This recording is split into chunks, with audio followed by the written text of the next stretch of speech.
Hello Rajendra sir, म यहाँ Pokhara. Hello hello hello sir, नमस्ते। कता हुनुहुन्छ? सर म वीरगन्जबाट। हेलो नमस्ते सर, म दाङबाट। म बुटोलबाट बोलेको सर। ए ल एकैछिन भनिहाल्छु। म इटरीबाट। म हेड अफिस आउन लाग्यो तपाईलाई भेट्न भनेर। ल सबजना काठमाडौँ आउँदै रहेछन् परामर्श लिनको लागि।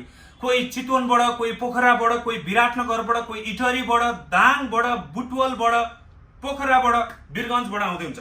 तपाईहरु कोही पनि आउनु पर्दैन। हामी आउँदैछौँ तपाईको शहरमा केआईसी रोड शो लिएर। अपलोड स्टडी तथा टेस्ट प्रिपरेसनसँग सम्बन्धित मनज्ञ कुरा गर्नको लागि हामी आउँदैछौँ। हामी एक्सपिरियन्स काउन्सलर कन्सल्टेन्ट सहित रिलायबल, एक्युरेट र कम्प्रिहेन्सिभ इन्फर्मेसन एन्ड एडभाइस तपाईको प्रोफाइल, प्रिफरेन्स र ब्याकग्राउन्डको आधारमा दिन आउँदैछौँ। सो तपाई कहीँ पनि जानु पर्दैन। हामी बिर्तामोडमा हुनेछौँ यो आइतबार 25 तारिक आइतबार 11 बजेदेखि 2 बजेसम्म। त्यस पछाडि हामी आउनेछौँ विराटनगरमा 11 बजेदेखि 2 बजेसम्म सोमबार यानी कि 26 तारिक।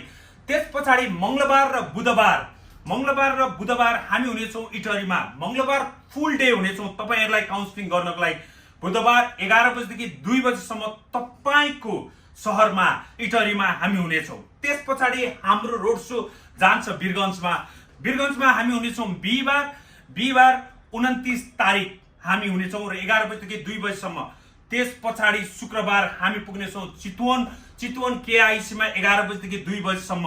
शनिबार 10 बजेदेखि 12 बजेसम्म हाम्रो 𝐏𝐬𝐧 एक्सटेन्डेड अफिसमा तपाईलाई परामर्श दिनेछौँ। 𝐏𝐬𝐧 पछाडि हामी लाग्नेछौँ दाङ केआईसी मा हामी हुनेछौँ 2 तारिक जुलाई 2 मा। त्यस पछाडि हामी आउँछौँ बुटवल केआईसी जुलाई 3 मा। त्यस पछाडि ब्रेक छ 4 मा। त्यस पछाडि एकैचोटी 5 तारिक केआईसी पोखरा सुन्दर नगरी पोखरामा हाम्रो इभेन्ट हुनेछ केआईसी रोड शो। सो तपाई हरेक लोकेसन आफ्नै लोकेसनमा बस्नुहोस्। बाटोघाटो त्यति राम्रो छैन, पानी परिरहेको अवस्था छ, गर्मी छ, त्यत्रो लामो ट्राभल नगर्नुहोस्। हामी आउँछौँ तपाईलाई रोड शो लिएर तपाईको प्रश्न तपाईकै लोकेसनमा एन्सर दिनको लागि फेस टु फेस। भर्चुअली त हामी कति भेट्यौँ बेला भएको छ। फेस टु फेस भेट्ने बेला रोड शो केआईसी रोड शोमा सम्पूर्ण विद्यार्थी तथा अभिभावकलाई निम्तो छ है, आउने हैन त।